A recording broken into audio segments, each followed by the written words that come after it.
کلمه‌هایی که در دوران شوروی من خدمت شدم یا برات این کلمه‌ها چنان خورده شدند که با ما در مغز استخوان ما جا شدند.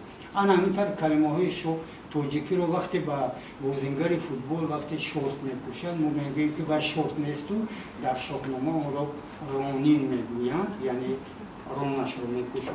رونی چه جنگاور چه بازیگر رو اکثریت ورزشکاران و بسیار حتی روزنامه‌نگاران روی توش میکنند.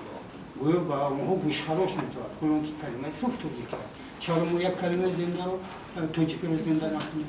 اصطلاح بود. فوتبال ما اگر گذشته موضوع رو فوتبال البته توجیکی نمیشه چون که این کلمه همچون کلمه بین‌الملل اصطلاحاتی اون.